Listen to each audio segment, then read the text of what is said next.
The city streets of Metro City were quiet under the dim glow of the streetlights. It was past midnight, and Officer Jake Carter was nearing the end of his shift. The night had been uneventful, just a few noise complaints, a minor traffic violation, and the usual patrol around the district. He was ready to head back to the station when something unusual caught his eye. A faint whimper echoed through the narrow alleyway between two old buildings. At first, Jake thought it might be a stray cat, but the sound was too distinct, too desperate. Instinct took over, and he pulled his flashlight from his belt, shining it into the darkness. The beam of light swept over piles of discarded newspapers, rusted trash cans, and broken wooden crates before landing on a small, shivering figure huddled against the wall. It was a tiny golden retriever puppy, barely larger than a shoebox. Its fur was matted and dirty, its ribs faintly visible under the thin coat. The puppy trembled as it lifted its head to look at him, its dark, round eyes filled with both fear and hope. Jake sighed, stepping cautiously toward the pup. "Hey, little guy," he murmured, crouching down. The puppy flinched at first, but didn't run, just curled into itself as if expecting the worst. Jake knew the city had its fair share of abandoned animals, but seeing one this small and vulnerable hit differently. He set his flashlight down, reached into his pocket, and pulled out a small protein bar. It wasn't dog food, but it was something. He carefully unwrapped it and broke off a small piece, holding it out in his palm. The puppy hesitated but sniffed the food. After a few seconds, hunger won over fear, and it weakly licked the piece before taking it in its mouth. "That's it, buddy," Jake encouraged softly. "We'll get you taken care of." Now that he was closer, he could see the puppy had no collar, no signs of an owner, just a tiny, fragile thing left to fend for itself. Jake gently picked it up, expecting resistance, but the puppy just sighed and collapsed against his chest, as if too exhausted to care. Jake let out a low breath, his heart clenched a little. He had always been good at keeping his emotions in check on the job, but this was different. "You're coming with me," he told the puppy, tucking it inside his jacket to shield it from the cold. The nearest vet clinic was a 24-hour emergency center about 15 minutes away. The entire drive, Jake kept glancing at the little bundle in the passenger seat. The puppy had curled up on a folded-up police jacket, eyes barely open. Every few minutes, its tiny chest would rise and fall with soft, sleepy breaths. The vet, Dr. Rachel Porter, greeted him with a curious glance when he walked in.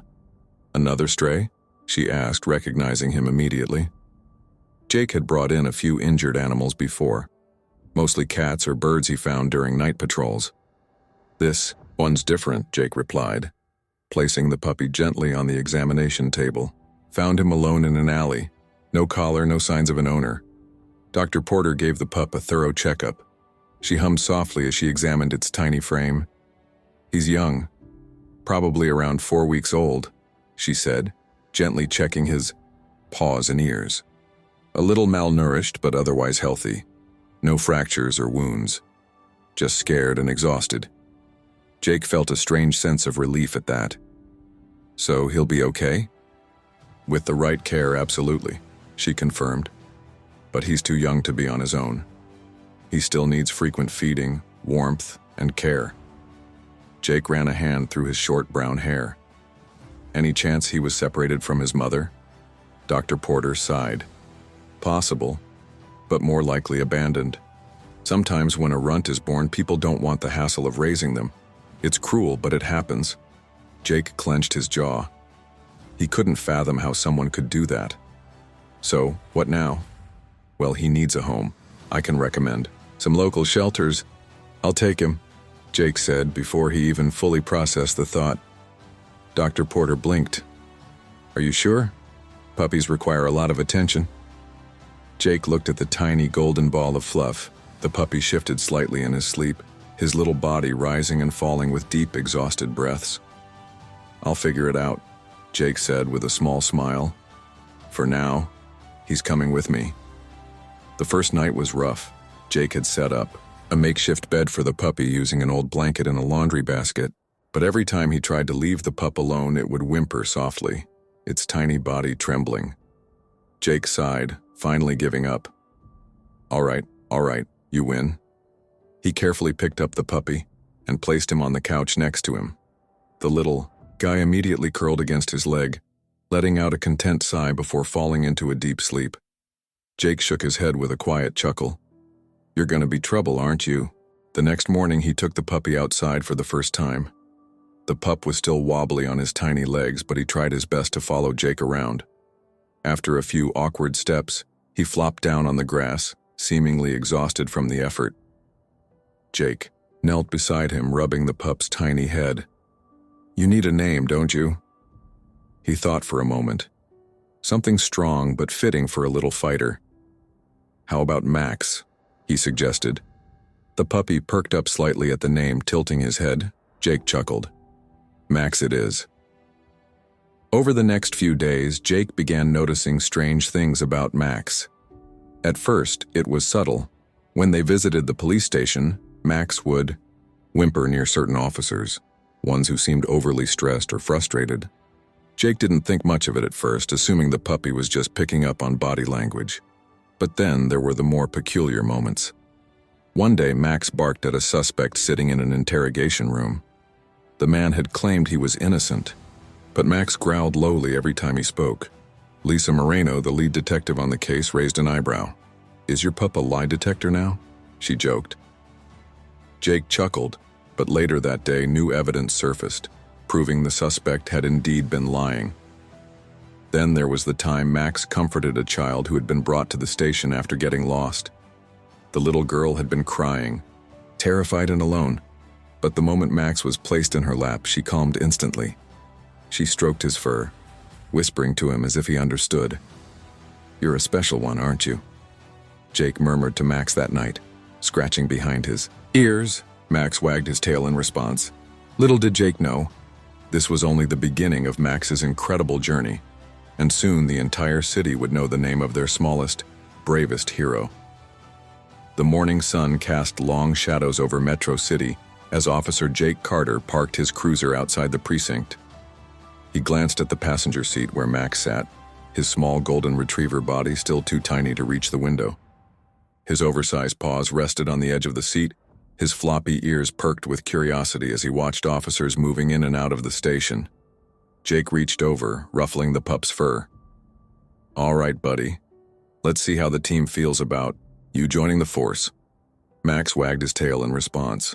The station was already buzzing with activity as Jake carried Max inside. Officers shuffled between desks, phones rang endlessly, and a few detectives argued over case files. The familiar scent of coffee and printer ink filled the air. As soon as they walked in, all eyes landed on the tiny pup in Jake's arms. "Tell me that's not what I think it is," a gruff voice called out. Jake turned to see Detective Lisa Moreno, arms crossed, eyebrows raised. She was one of the best detectives in the department, sharp, intuitive, and always skeptical of anything that didn't have hard evidence. "This," Jake said, adjusting Max in his arms, "is Max." Lisa scoffed. "Since when do we take emotional support dogs on patrol?" "He's not just a pet," Jake defended. "You remember that case last week? The guy in interrogation who swore he was innocent?" Lisa frowned. "The one who turned out to be lying?" Jake nodded. "Max barked at him before we even had proof. It's like he knew." A few nearby officers chuckled. One of them, Officer Davis, shook his head. "So what? You think your dog can sniff out liars now?" Jake set Max down, watching as the puppy sniffed around the floor, tail wagging.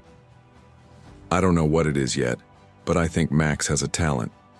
Lisa sighed, pinching the bridge of her nose. "Look, I like dogs as much as anyone, but this is a police department, not a pet adoption center." As if to prove her wrong, Max suddenly ran toward Officer Bennett, a tired-looking officer flipping through paperwork at his desk.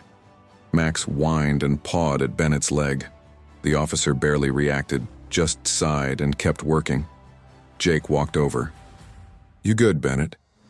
Bennett let out a long exhale. "Yeah, just personal stuff.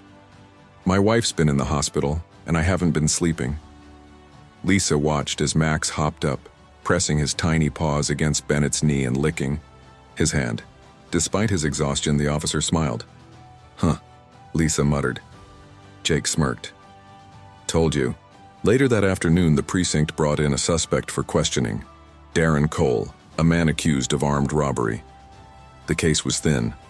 The security footage was grainy, and his alibi checked out, but something still felt off. Lisa and Jake stood behind the two-way mirror, watching through the glass as Detective Hughes questioned Cole. The suspect leaned back in his chair, casual, confident. "I told you," Cole said smoothly. "I was at home that night. Ask my neighbors." Lisa crossed her arms. "He's too relaxed. Either he's telling the truth or he's a damn good liar." Jake glanced down at Max, who sat obediently at his feet. On a whim, he reached for the door handle. "What are you doing?" Lisa asked. "Testing something," Jake replied. He opened the door and stepped inside the interrogation room, Max trotting beside him. Cole raised an eyebrow. "What's this, officer?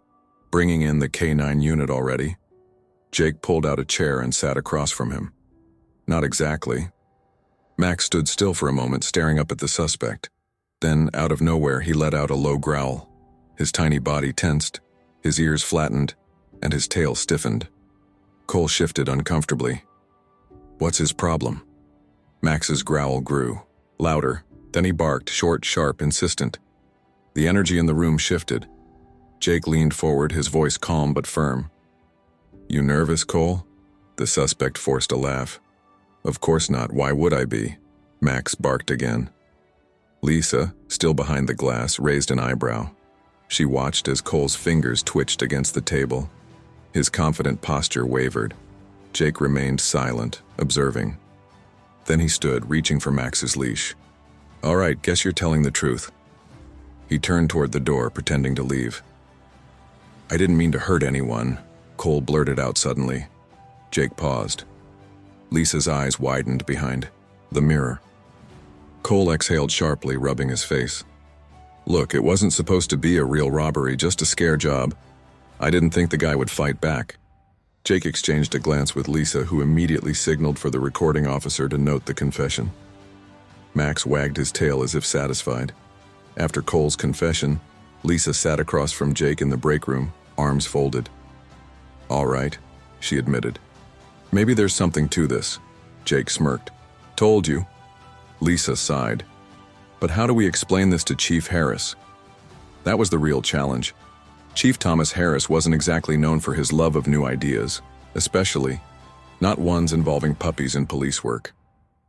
Later that afternoon, Jake and Lisa stood in the chief's office. Max sat between them, tail wagging. Chief Harris leaned back in his chair, unimpressed. "You brought a dog into an interrogation room?" "He helped crack the case," Lisa said. Harris narrowed his eyes. "Because the suspect was afraid of being eaten by a 4-pound puppy?" "No," Jake said firmly. "Because Max reacted to something we didn't pick up on. His instincts were right." The chief rubbed his temples. "Look, Carter, this is a police station, not a dog park." Lisa stepped in. "Then consider this a test. Let Max stay. If he proves himself, we'll figure out a way to make it official." The chief sighed heavily, staring at the puppy. Max tilted his head, then, perhaps sensing the moment, stood up on his hind legs and placed his tiny paws on the chief's desk. His tongue lolled out in a goofy, disarming way. Harris exhaled through his nose. "Fine, but he's not official. He's on a trial basis." Jake grinned. "That's all we need." Harris pointed a finger. "One mess, one distraction, and he's out." Jake nodded. "Understood." As they left the office, Lisa nudged Jake. "Congratulations, your dog just got hired on probation." Jake looked down at Max, who happily trotted beside him. "Good job, partner," he murmured. Max wagged his tail, ready for whatever came next. Max's first day of official training with the K9 unit didn't exactly start as planned. The early morning sun had barely risen when Jake arrived at the Metro City Police K9 training facility, located on the outskirts of town. The large open training ground was filled with German Shepherds and Belgian Malinois, all standing tall, disciplined, and ready for their drills. They were true working dogs, strong, highly trained, and built for the job. And then there was Max. The tiny golden retriever puppy sat at Jake's feet, his fluffy tail wagging eagerly as he watched the other dogs. His head barely reached their shoulders, and compared to their muscular frames, he looked like someone had accidentally brought a stuffed toy to a war zone. Sergeant Mark Dugan, the head of the K9 unit, eyed Max with a frown. A veteran trainer, with years of experience, Dugan had never seen a golden retriever in the unit, especially not a puppy. "This is a joke, right?" Dugan muttered, crossing his arms. "Tell me the precinct didn't actually approve a furball as a working dog." Jake kept his expression neutral. "Chief Harris gave him a trial period." Dugan sighed, rubbing the back of his head. "Look, Carter, I get it. The pup's cute. But this isn't about cute. K9 work is serious. These dogs are trained to track suspects, detect drugs and explosives, and take down criminals if needed. That little guy? One hit and he'd go flying." "I know," Jake said, "but I also know what I've seen. Max has a talent. Maybe he won't be taking down criminals, but he can do something different."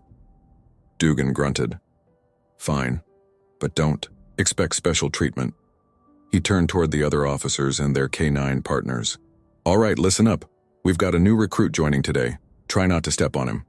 The officers chuckled as Max barked excitedly, completely unaware of the skepticism around him. The first few exercises were, unsurprisingly, a disaster. The obstacle course, meant to simulate real-world challenges, required dogs to leap over barriers, crawl through tight tunnels, and weave between posts. The large K9s handled it with precision and speed, their training evident. Then came Max's turn. He charged at the first hurdle, eyes full of determination, only to smack straight into it. His tiny legs weren't long enough to clear the jump. He rolled backward, landing on his back with a confused little oof. The other officers stifled their laughter, but Dugan shook his head. "Carter, he's not built for this." Jake ignored him. "Come on, buddy, let's try again." Max got back up, shook himself off, and wagged his tail, completely undeterred. He tried again, and again, and again. Each time he barely made it halfway. The bite training exercise was even worse. While the K9s practiced grabbing onto padded arms and holding suspects in place, Max simply ran up to the trainer and licked his hand. Even tracking exercises were a challenge. The large dogs followed scent trails with ease, but Max kept getting distracted, wandering off to chase leaves or greet the officers. By the end of the morning, Dugan looked ready to call it quits. "I think we've seen enough. This isn't working, Carter." But Jake wasn't ready to give up. After a break, the team moved on to scent detection training. This was where everything changed. The exercise involved hiding a specific item, like a wallet, a set of keys, or a piece of clothing, somewhere in the training area. The K9s were given a sample of the scent, then tasked with finding the hidden object. Jake knelt beside Max, holding a small cloth to his nose. "All right, buddy, find it." Max sniffed the cloth, tilting his head. Then, to everyone's surprise, he shot off with purpose. He weaved between officers and other dogs, his nose twitching as he searched. In less than a minute, he stopped at a storage bin, barking and pawing at the edge. Jake opened the bin, and sure enough, inside was the missing wallet. Dugan raised an eyebrow. Lucky guess. They tested him again. And again. Each time, Max found the hidden object faster than some of the trained K9s. Dugan let out a low whistle. "All right, I'll admit that's impressive." Jake grinned. "Told you." As the day continued, Max's strengths became more evident. He might not have the power of a German Shepherd, but he was fast, intuitive, and had an uncanny ability to read people. By the time training wrapped up, the other officers, who had initially dismissed Max, began warming up to him. Even Dugan had to admit he had potential. Max's first real test came sooner than expected. That evening, a frantic woman ran into the precinct. Her 4-year-old daughter, Emily Rodriguez, had gone missing at the subway station during rush hour. Lisa was on duty and immediately took the case. She gathered the officers and studied the security footage, which showed the little girl wandering near the ticket booths before disappearing behind a crowd. "We need to find her fast," Lisa said. "It's been almost an hour." Jake's mind raced. The station was massive, with multiple exits, tunnels, and platforms.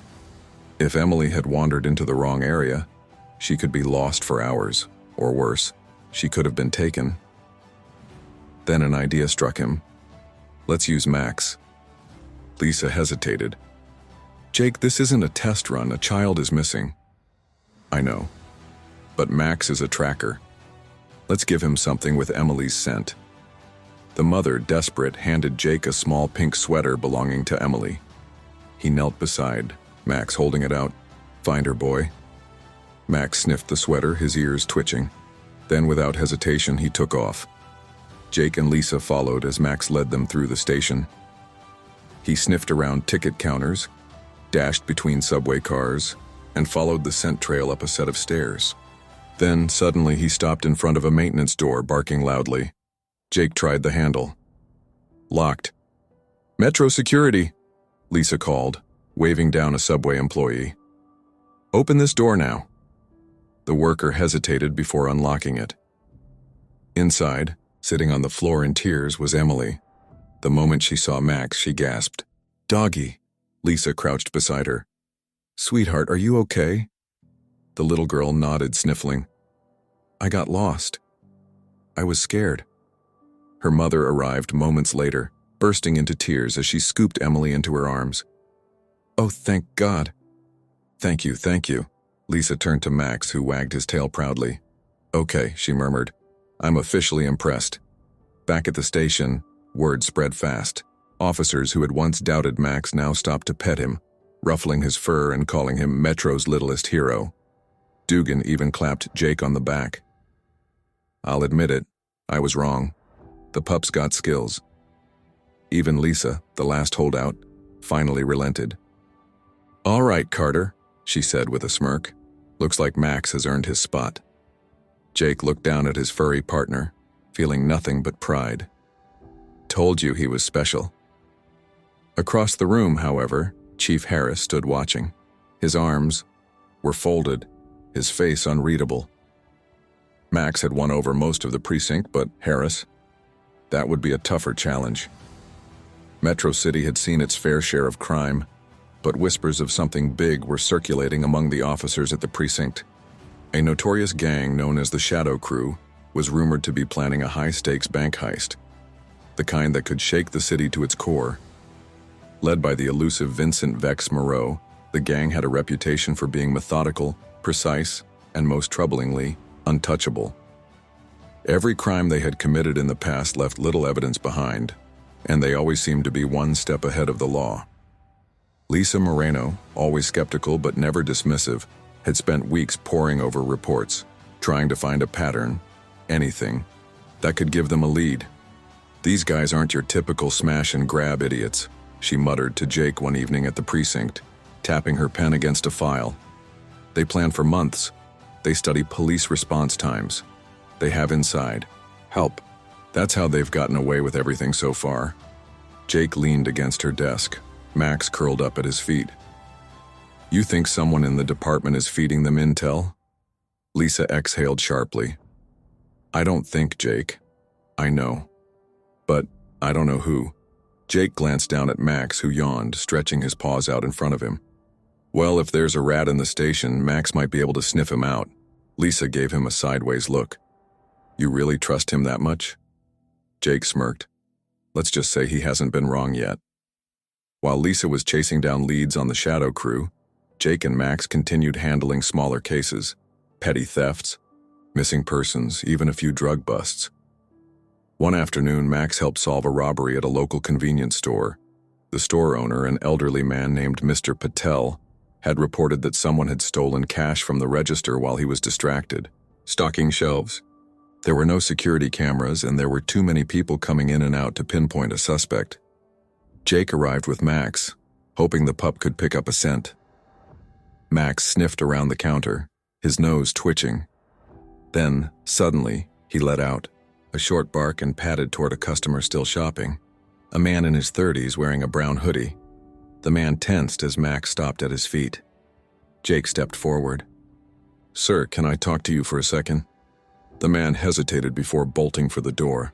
Jake was on him in seconds, tackling him to the ground just outside the store.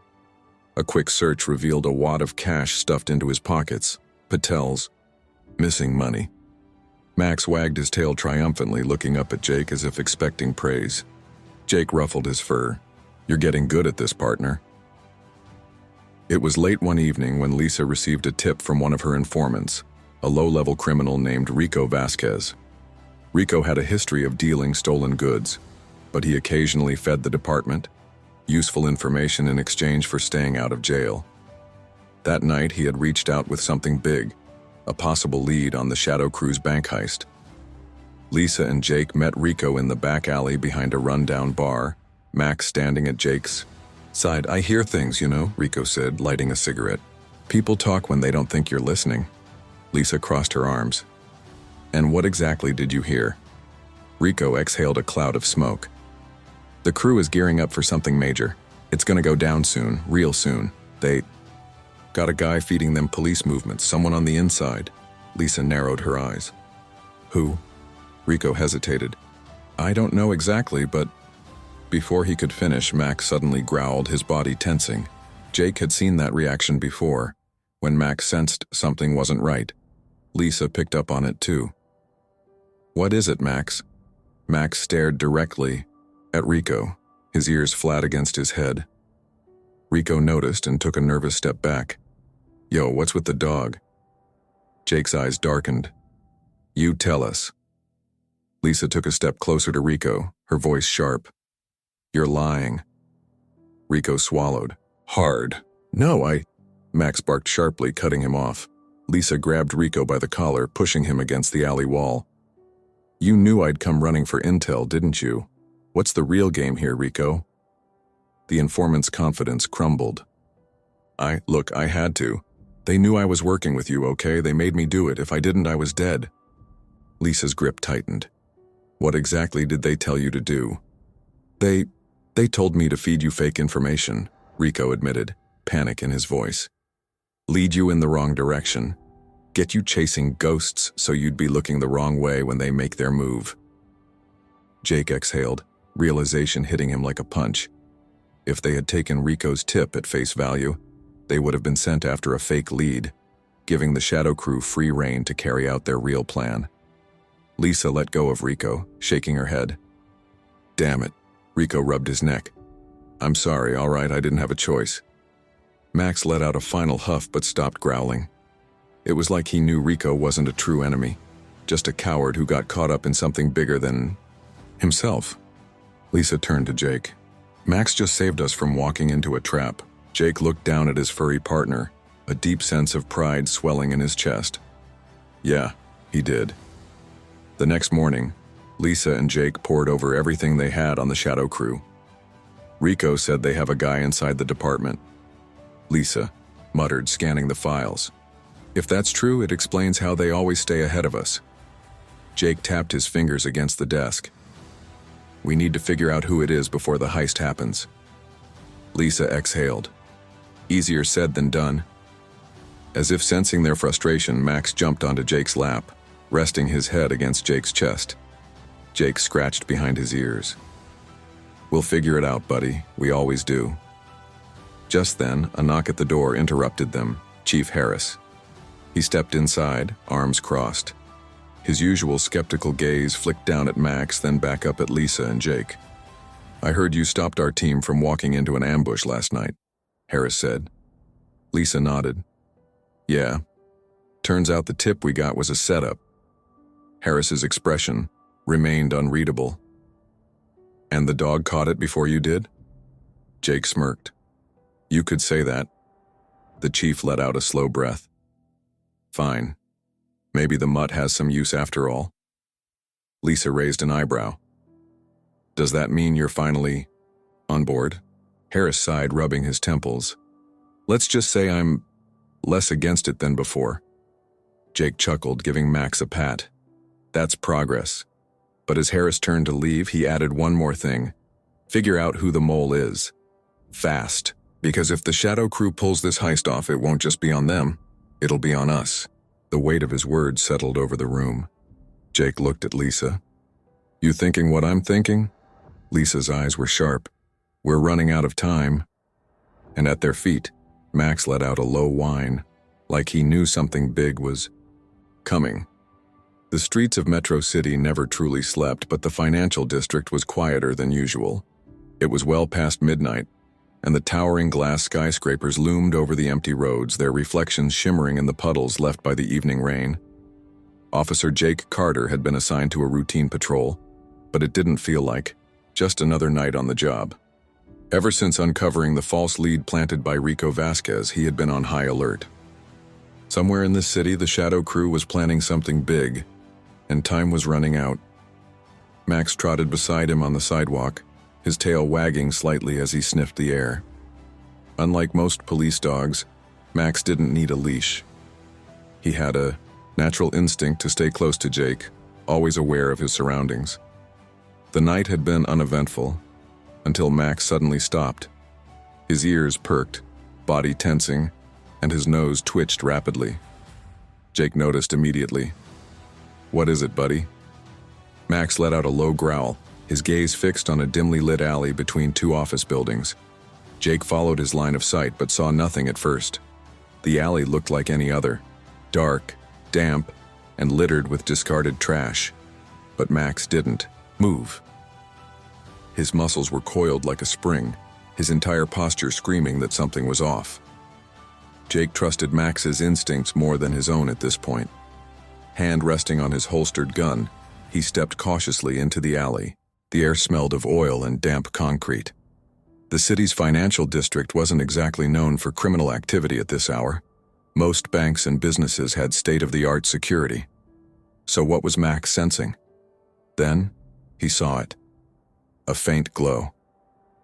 Further, down the alley behind a large dumpster, a thin sliver of blue light flickered, a sign of an electronic device, maybe a tablet or a laptop. Jake's heart rate kicked up a notch. Someone was here. Max let out a low, warning bark. Jake immediately drew his weapon and pressed his radio. Carter to dispatch. I've got possible suspicious activity at 4th and Lexington, requesting backup. Before he could get closer, he heard whispers, then movement. 3 figures shot up from behind the dumpster, clad in dark hoodies and masks. One of them was holding a tablet, the screen still faintly glowing. Metro PD, stay where you are, Jake ordered. But they didn't. They bolted. Jake sprinted after them, Max already in full pursuit. His tiny frame might not have been built for tackling criminals, but he was fast, and his bark was enough to alert every officer in the area. The chase led them out of the alley and onto the main street. The suspects split up, one darting into an underground parking garage, another leaping over a metal fence into a construction zone, and the third veering toward a loading dock behind an office building. Jake made a split-second decision. Max, take the one on the left. Max immediately locked onto the suspect running into the parking garage, his paws barely making a sound against the pavement as he sprinted ahead. Jake went after the suspect heading for the loading dock. The bind. Man was fast, but Jake had trained for this. He pushed himself harder, closing the distance just as the suspect reached for the handle of a getaway car. Jake tackled him to the ground. The suspect struggled, trying to throw a punch, but Jake was stronger. He wrestled the man's hands behind his back and cuffed him just as backup units arrived. Breathing heavily, Jake scanned the area. Where was Max? Inside the underground parking garage, Max was relentless.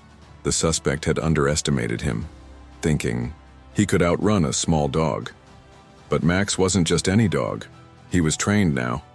He knew how to track, corner, and alert. His target weaved between parked cars, hoping to lose him. But Max followed the scent, taking sharp turns with ease.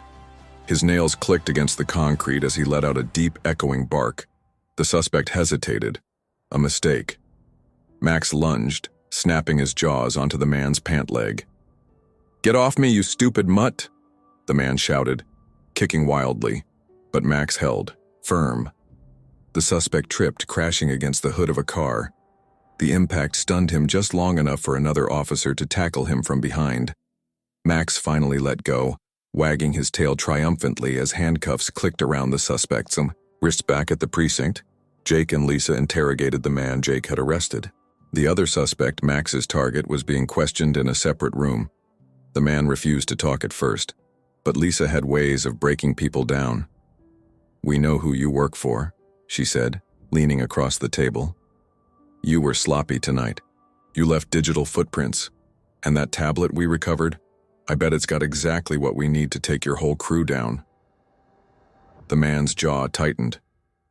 "You don't know anything." Lisa smirked. "Don't we?" She slid a file onto the table. Inside were security camera screenshots from the alley. Though their faces were obscured, one image clearly showed a distinct tattoo on the suspect's wrist. Jake tapped the image. "Recognize that?" The suspect's confidence cracked. Just for a second. Lisa pressed on. "That's your guy, isn't it? Vex Moreau." The suspect flinched at the name. Lisa saw it. So did Jake. Bingo. By the next morning, news of the near bust had spread across the city. Headlines read, "Metro PD's smallest K9 foils criminal escape. Max the hero dog strikes. Again. Meet the four-legged detective helping take down crime." At the precinct, officers who had once doubted Max were lining up to pet him, dropping extra treats into his food bowl and calling him the department's secret weapon.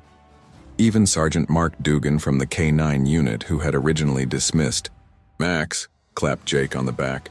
"I'll be damned. Maybe the little guy does belong here." Jake chuckled, watching Max soak in the attention. "Told you so." Even Chief Harris, who had been the last holdout, finally gave a reluctant nod. "All right, Carter," Harris said. "The dog stays." Jake grinned, kneeling beside Max. "Hear that, buddy? You're officially part of the team." Max wagged, his tail wildly, barking in approval. But despite the celebration, Lisa wasn't smiling. She pulled Jake aside. "We got lucky tonight, but this isn't over. That guy we arrested, he wasn't top brass. The real players, the ones actually running the show, they're still out there." Jake exhaled. "You think the heist is still happening?" Lisa nodded. "Absolutely. And now that we've rattled them, they might speed up their timeline." Jake glanced down at Max, who was still happily accepting head pats from officers. Something told him that the biggest test was yet to come. The day started like any other. The city buzzed with its usual morning rush. Cars honking, people hurrying to work, and coffee vendors making a killing on street corners. Jake Carter sat at his desk, absently tossing a tennis ball for Max, who eagerly retrieved it each time. Lisa Moreno was across from him, scrolling through surveillance footage from the night before. They had been keeping close tabs on the Shadow Crew, and with the recent arrest they knew it was only a matter of time before the gang made their move. "They have to be feeling the heat," Lisa muttered. "We rattled them last night." Jake caught the ball as Max dropped it into his hand, his tail wagging expectantly. "Think they'll still go through with the heist?" Lisa sighed. "If I were Vex Moreau, I'd strike fast, before we have time to put the pieces together." Just then, the police scanner crackled to life. "All units be advised. Code 211 in progress at Metro First National Bank. Armed suspects, hostages inside." Jake and Lisa exchanged a look. It was happening. By the time they arrived, the scene was already a nightmare. The towering glass and steel structure of Metro First National, the city's largest bank, loomed over the street. Police cars blocked off the roads, their flashing lights reflecting against the skyscrapers. SWAT teams were gearing up, and a negotiator was already on the phone with one of the criminals inside. Jake and Lisa jumped out of the squad car, Max bounding after them. "Situation report?" Lisa demanded as they approached the perimeter. Sergeant Dugan from the K9 unit turned to her. "We've got at least 6 armed suspects inside.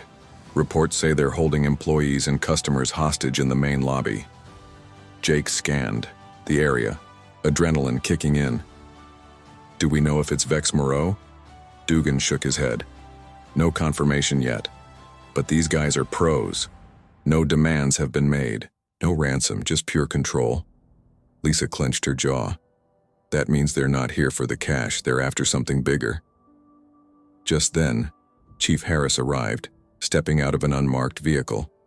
His expression was grim. "Listen, up," Harris barked, addressing the assembled officers. "Nobody goes in blind. SWAT is setting up tactical positions. We hold until we have a full assessment. I don't want any heroes today." Jake exchanged a glance with Lisa. They couldn't. "Just sit back." Max, who had been standing at attention, suddenly whined. His ears twitched and he started sniffing the air aggressively. Jake noticed immediately. "Max, what is it?" The pup didn't respond. He bolted. "Max," Jake called, but the retriever was already off, weaving between squad cars nose to the ground. Lisa swore under her breath. "What's he doing?" Jake took off after him. Behind them, Harris shouted, "Carter, get your damn dog under control." But Jake wasn't listening. Max zigzagged through the alley behind the bank, sniffing wildly. Jake followed, his pulse racing. What was Max after? The pup skidded to a stop near a metal maintenance door. He barked once, then started scratching at it frantically. Lisa caught up, out of breath. What did he find? Jake reached for the handle and pulled. Locked. He knelt and inspected the lock. It had been tampered with recently. Fresh tool marks scraped against the metal. Lisa's eyes widened. They have an escape route. Just as she said it, a metallic clang echoed from inside the building. Jake pulled his gun. They're already on the move. Lisa clicked her radio. Command, we have possible suspects using the rear maintenance tunnels as an escape route. We need immediate backup, static, then negative, maintain position, do not engage. SWAT is handling this, Lisa swore. They don't get it. If we don't cut them off, they're going to vanish. Jake looked at Max, who was still fixated on the door. We don't need backup, he said. We have Max. Lisa gave him a look. One of those, you're insane, but I trust you looks. Then she drew her gun. Fine, let's go. They forced the door open and stepped inside. The air was damp, the walls lined with pipes and electrical conduits. It was one of the bank's old service tunnels, most likely built decades ago for maintenance crews. Max led the way, sniffing at the ground, his tail stiff. Lisa moved cautiously, gun up. They could have explosives down here, Jake nodded. Or worse. They followed the tunnel for about 50 yards before they heard voices. Low, urgent, moving fast. Jake signaled for Lisa to stop. They pressed against the wall as two figures came into view. A man and a woman, both clad in black tactical gear. Lisa recognized them immediately. Shadow Crew operatives. They were carrying duffel bags, likely full of whatever they had come. For Jake took a breath, then stepped forward, gun raised. Freeze, Metro PD! The suspects spun around, dropping the bags. One of them, a man with a jagged scar across his cheek, reached for a weapon. Before he could draw, Max lunged. The retriever snapped his teeth onto the man's wrist, twisting sharply. The suspect screamed, dropping his gun. Jake rushed forward, tackling the second suspect as Lisa secured the first. It was over in seconds. Lisa slapped the cuffs on. Guess you didn't plan for a dog, huh? The man glared at Max, who wagged, his tail as if completely unbothered. Jake quickly unzipped one of the duffel bags. Inside were stacks of documents, USB drives, and encrypted devices. Lisa's eyes darkened. They weren't here for money. This was about information. Jake exhaled. We need to find out what's on these. Lisa nodded. And fast. Because if these two had an escape plan, you can bet Vex does too. As they emerged from the tunnel, they saw SWAT teams moving in. Gunfire echoed from inside the bank. A firefight had broken out. Lisa looked at Jake. This isn't over. Jake glanced at Max, who sat at his feet, panting but alert. No, Jake muttered. It's just beginning. The air was thick with tension outside Metro First National Bank. Police had the entire perimeter locked down, and the SWAT team stood poised, waiting for the right moment to breach. Chief Harris was standing near the command post, a phone pressed to his ear, speaking to one of the hostage takers inside. Jake and Lisa stood nearby, listening to the conversation. This is Sergeant Donnelly with Metro PD.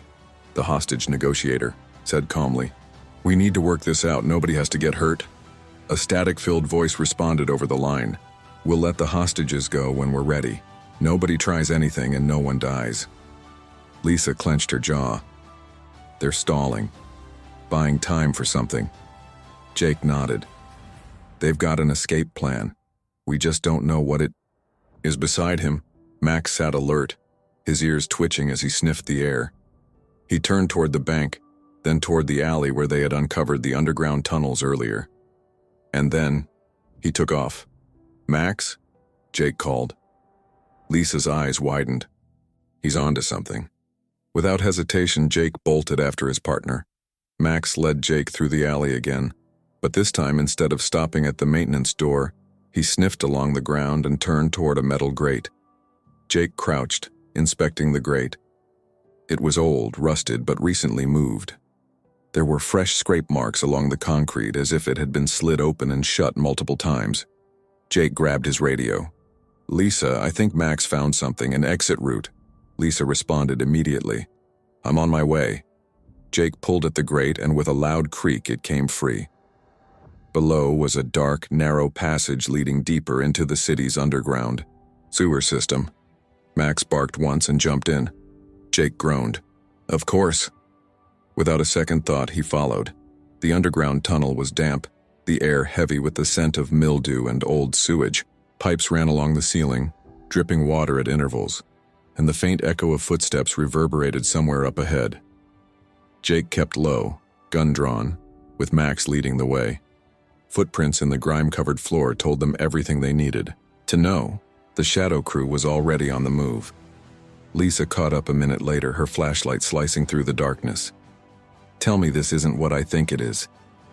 Jake gestured toward the footprints. "They're heading for an exit."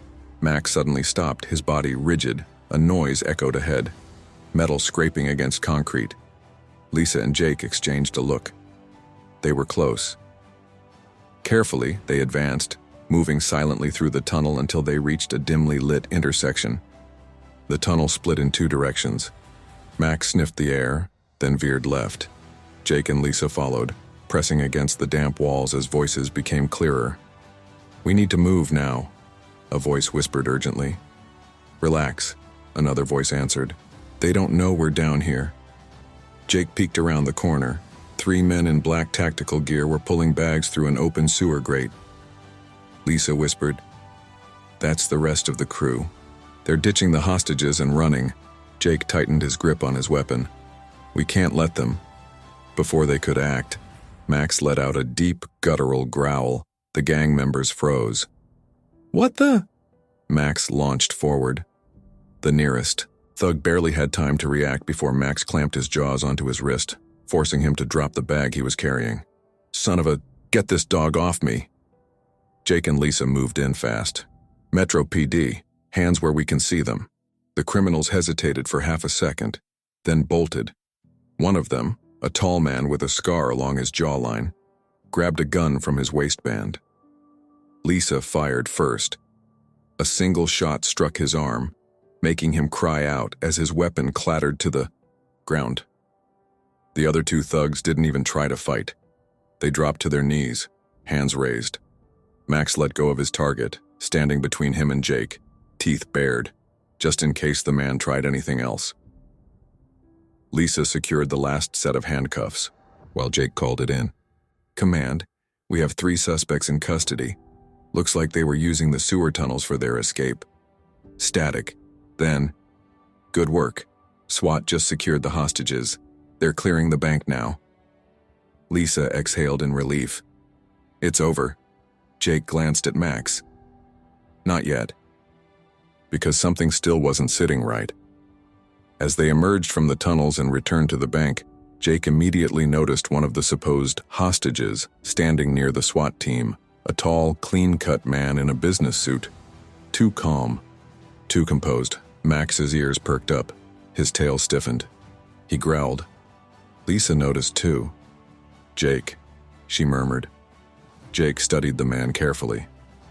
Something was off. Then he saw it, a faint outline beneath the man's cuff, a hidden earpiece.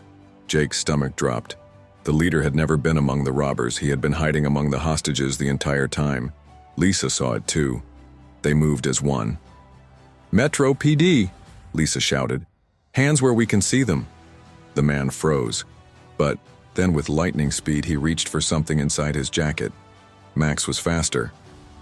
Before the man could pull a weapon, Max lunged, snapping his teeth around the man's wrist.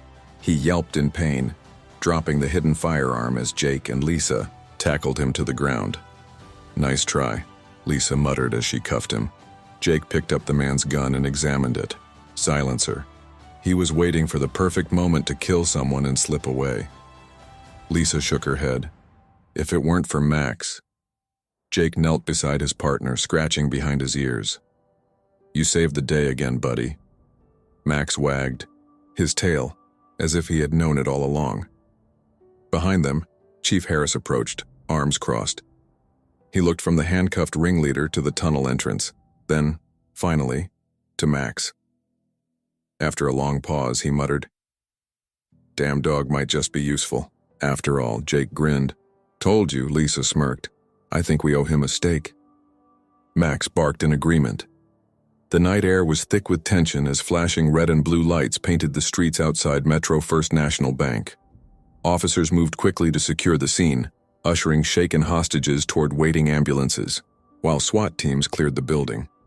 But even as the situation above ground seemed under control, Jake Carter knew it wasn't over, because the remaining members of the Shadow Crew were still somewhere in the underground tunnels, trying to escape, and he, along with Max, was going to hunt them down. Lisa ran up to Jake, breathless from the last takedown. "Tell me we got them all." Jake shook his head. "We're missing at least 2. They went deeper into the tunnels." Lisa swore under her breath. "I'll get back up." Before she could finish, Max let out a sharp bark. Jake and Lisa turned just in time to see Max sprint toward another tunnel entrance, his tail stiff, his nose to the ground. Lisa didn't hesitate. "Go. I'll have officers follow." Jake was already moving, following Max into the underground labyrinth. The smell of damp concrete and mildew filled the air as Jake ran through the tunnel, his flashlight cutting through the darkness. Water dripped from the pipes above, and every sound seemed to echo in the confined space. Max moved with purpose, his keen nose locked onto the scent of their targets. Jake's radio crackled. "Carter, report, where are you?" "We're in pursuit," Jake replied, keeping his voice low.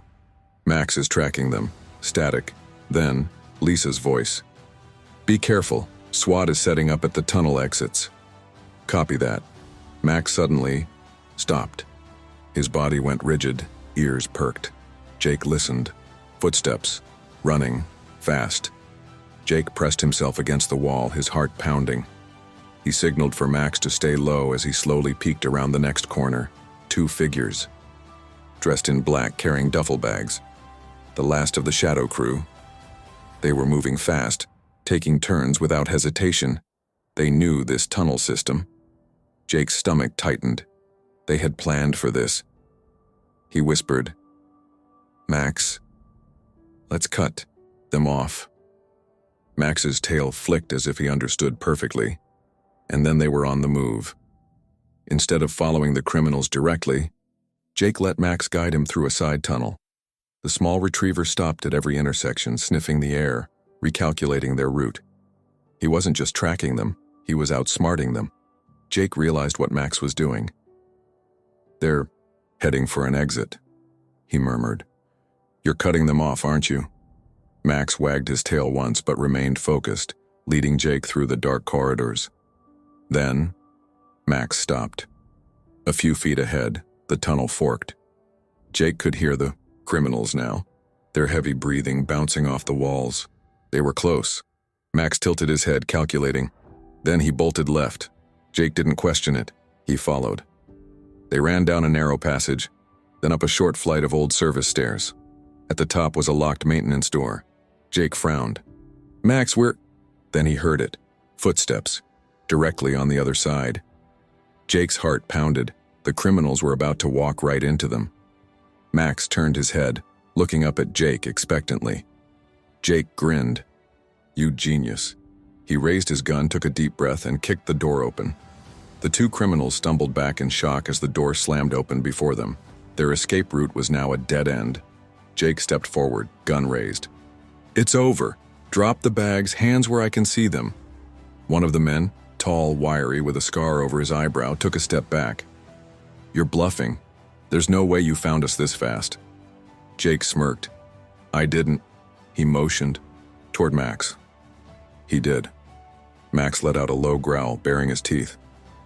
The second criminal, a stocky man with a shaved head, scoffed. "You expect us to surrender to a dog?" Jake shrugged. "You could try running, but I wouldn't." The stocky man's eyes darted toward the right tunnel. He was thinking about making a break for it. Jake caught the movement instantly. "I wouldn't do that." The man lunged. Max moved first. With a sharp bark, he darted forward, sinking his teeth into the man's pant leg, throwing off his momentum. The criminal lost his balance, hitting the damp concrete floor hard. Before he could react, Jake was on him, pinning him down. The second man, the wiry one, froze.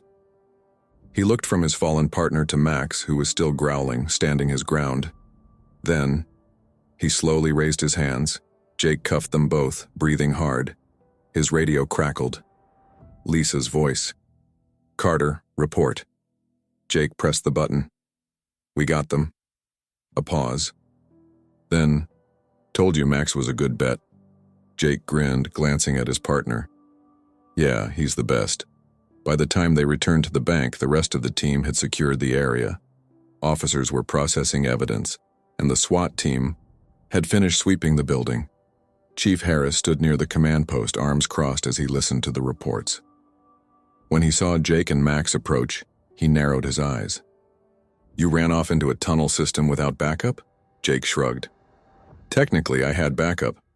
He gestured at Max. Max wagged his tail innocently. Harris sighed. "You're lucky I don't write you up for insubordination." Jake smirked. "You're lucky I brought Max with me." Lisa walked up beside them. "He's right, Chief. If it weren't for Max, we wouldn't have caught the last of them." Harris glanced at the captured criminals, then at Max. A long silence stretched between them, then finally Harris exhaled. "Fine." He folded his arms. "I'll admit it. The damn dog did good." Jake grinned. "So, does that mean he's part of the team?" Harris groaned. "If I say yes, will you shut up?" Jake crouched down beside Max, ruffling his fur. "What do you say, buddy?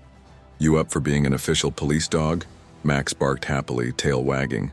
Lisa smirked. "I think that's a yes." Harris rolled his eyes but sighed in resignation. "Fine. Welcome to the force, Max." Jake beamed. Max wasn't just a temporary helper anymore. He was family. The city of Metro Heights had seen its fair share of crime, but nothing had captured the public's attention quite like the police. Pup who stopped a major bank heist. Within hours of the final arrests, news outlets swarmed the police station. Cameras flashed, microphones were shoved forward, and headlines practically wrote themselves. "Brave pup thwarts criminal mastermind. Meet Max, the dog who saved the day. Metro Heights' smallest officer takes down the biggest crime syndicate." Jake couldn't help but chuckle as he scrolled through social media. Max was everywhere. Video clips of him growling at the gang leader, sitting proudly beside captured criminals, and even the moment he'd been made an official K-9 officer, had gone viral. He glanced down at Max, who was sprawled across the precinct floor, tail thumping lazily against the tile.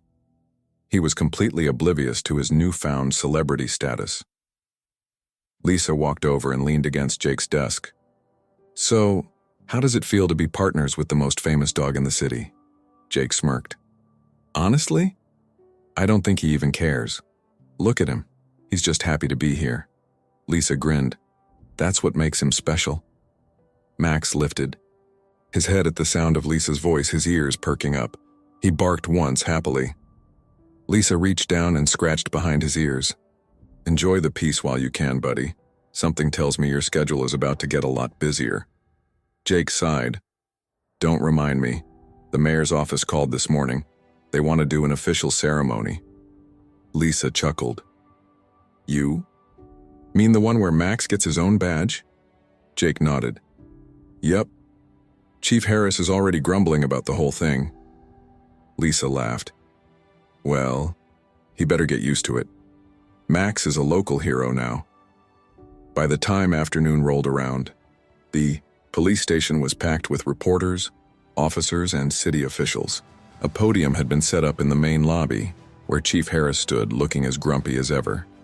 Jake and Lisa stood on either side of him, with Max sitting proudly in front, his tail wagging as he soaked in the attention. Harris cleared his throat, waiting for the crowd to settle. I don't usually do things like this, he started, his voice rough. I'm not one for ceremonies or giving out awards. But today, well, today is a little different. He glanced down at Max, who stared back with bright, intelligent eyes. A few weeks ago, if you had told me that a tiny golden retriever would become one of the most valuable members of this department, I would have laughed in your face. Few officers chuckled. But this dog, Harris gestured at Max, has proven himself time and time again. He has an instinct that can't be taught, a loyalty that can't be bought, and a heart bigger than most people I know. Jake felt an unexpected swell of pride as he looked at his partner. Max had earned this moment. Harris turned toward one of the officers standing nearby, who stepped forward, holding a small black case. Inside was a custom-made K9 badge. Harris took it and kneeled down to Max's level. Max, he said gruffly, you're officially a part of this team, and as much as it pains me to admit it, you're one hell of a cop. The room erupted in cheers and applause as Harris clipped the badge onto Max's collar. Lisa clapped Jake on the shoulder. Your partner just got promoted. Jake grinned. Yeah, I better step up my game. Max barked happily, oblivious to the formalities but clearly loving the attention. Cameras flashed as news crews captured the moment. The city's bravest pup had just become an official police officer. The next few days were a whirlwind of interviews, public appearances, and even a special segment on the local news dedicated entirely to Max's heroics. People sent letters, treats, and toys to the precinct, so many that Jake had to clear out an entire storage locker just to hold them all. Kids drew pictures of Officer Max, and one local bakery even made cookies shaped like golden retrievers in his honor. The mayor himself declared the following Saturday as Max Appreciation Day, inviting the entire city to a celebration in the main plaza. When Jake arrived with Max, he was shocked at the turnout.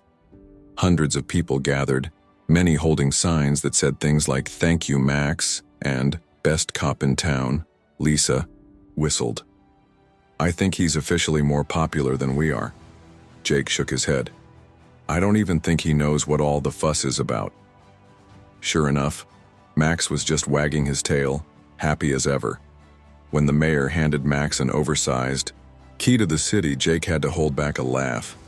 Great, he muttered. Now he outranks me. Lisa grinned. You better start taking orders.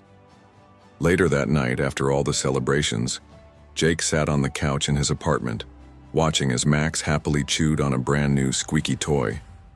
Lisa sat across from him, sipping a beer. You know, she said, for all the praise and awards, I think this is what he cares about the most. Jake watched as Max flopped onto his back, toy still in his mouth, looking completely content. Yeah, Jake said, smiling. He never cared about being a hero, he just wanted to be with us. Lisa nodded. That's what makes him special. Max rolled over and crawled onto the couch, resting his head on Jake's lap. Jake scratched behind his ears.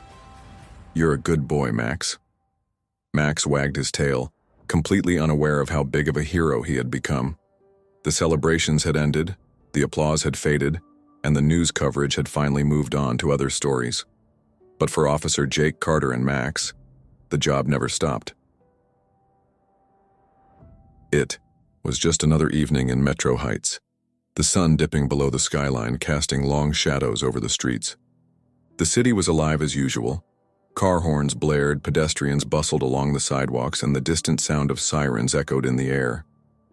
Max sat in the passenger seat of Jake's squad car, his head sticking out the window, ears flapping in the wind. Even after all the attention he'd received over the past few weeks, Max remained the same happy pup, excited just to be part of the action. Jake chuckled, glancing over. "You love this, don't you?" Max barked once, his tail wagging. Jake shook his head with a grin. "All right, partner. Let's see what the city has for us tonight." The radio crackled with routine dispatch updates. Nothing major, just minor disturbances. Lisa's voice came through the speaker. "Carter, you still on patrol?" Jake grabbed the receiver. "Yeah, just making the rounds. What's up?" "We just got a call from a woman over on Pierce Street. Says she saw something suspicious outside her building. No units nearby." Jake nodded. "We'll check it out." Lisa smirked on the other end. "Make sure Max doesn't solve the case before you do." Jake laughed. "No promises." Jake pulled up to a quiet, dimly lit street lined with old apartment buildings. A woman stood near the entrance of one, arms crossed, looking around nervously. As soon as Jake stepped out of the car, Max perked up, his nose twitching. The woman, in her mid-50s with graying hair, looked relieved to see them. "Officer, thank you for coming." Jake tipped his head. "You called about something suspicious?" She nodded. "I was taking my trash out an hour ago, and I saw a man, tall, dark jacket, hoodie up, hanging around that alley." She pointed to a narrow passage between two buildings. "He wasn't a resident. He looked like he was trying to break in, but when he saw me watching, he walked off." Jake glanced at Max, who was already sniffing the air, his body tense with alertness. The woman frowned. "You think it's something serious?" Jake shrugged. "Could be nothing. But Max seems interested, so we'll check it out." Jake walked cautiously into the alley, flashlight in one hand, the other resting on his holster. Max trotted ahead, his tail stiff as he sniffed around. At first it looked empty. Just a dumpster, a few old cardboard boxes, and some discarded bottles. But then, Max stopped, his nose pressed against a small pile of trash bags near the back fence. Jake frowned. "What do you got, buddy?" Max let out a short, sharp bark. Jake moved closer, carefully pushing aside some of the bags. And that's when he saw it. A black duffel bag. Jake's gut tightened. That wasn't normal. He crouched down and carefully unzipped it, revealing stacks of cash, a few tools, and a mask. Jake exhaled. "Well, that's interesting." Max wagged his tail, proud of his discovery. Jake keyed his radio. "Lisa, we might have something here." Lisa's voice crackled back. "Define something." Jake smirked. "A bag full of cash, burglary tools, and a disguise." Lisa whistled. "Looks like Max just found another case." Instead of taking the bag immediately, Jake decided to wait and watch. He and Max retreated to the squad car, parked nearby but out of sight of the alley. Jake sipped his coffee as Max rested beside him, but his ears remained perked. He could tell Max was still on high alert. An hour passed, then another. Just when Jake was about to call it a false alarm, Max lifted his head, ears twitching. Jake tensed. "You hear something?" Max let out a low growl and stared at the alley. Seconds later, a figure emerged from the shadows. Tall. Dark jacket, hood up. The same description the woman had given. Jake's pulse quickened as the man looked around cautiously before slipping back into the alley. "All right, Max," Jake whispered. "Time to move." Jake approached silently, keeping low. Max followed at his side, his body tense with anticipation. As they reached the entrance of the alley, they saw the man kneeling by the duffel bag, unzipping it. Jake stepped forward. "Metro PD, hands where I can see them." The man froze. Then, he bolted. Jake barely had time to react before Max was already in pursuit. The suspect sprinted toward the back fence, but Max was faster. The golden retriever launched forward, grabbing the man's pant leg with surprising strength. The suspect stumbled, just enough for Jake to close the distance. Jake tackled him to the ground, flipping him onto his stomach and cuffing him. Should have listened. Max trotted up beside them, wagging his tail as if to say, "Told you so." Jake chuckled. "Good work, partner." By the time Jake and Max returned to the precinct, The suspect had been booked for attempted burglary and possession of stolen goods. Lisa met them at the entrance, smirking. "Didn't even take a full shift for Max to find another case, huh?" Jake sighed. "I was hoping for a quiet night." Lisa laughed. "You work with Max now. Quiet nights are over." Max barked happily, his tail wagging. Jake shook his head, but couldn't stop the smile from forming. Max wasn't just his partner, he was the heart of the team. As they walked back to the car, Jake glanced at Max and said, "Ready for the next one?" Max wagged his tail excitedly. Jake chuckled. "That's what I thought." The screen fades to black with the final message appearing. Sometimes the smallest heroes make the biggest difference.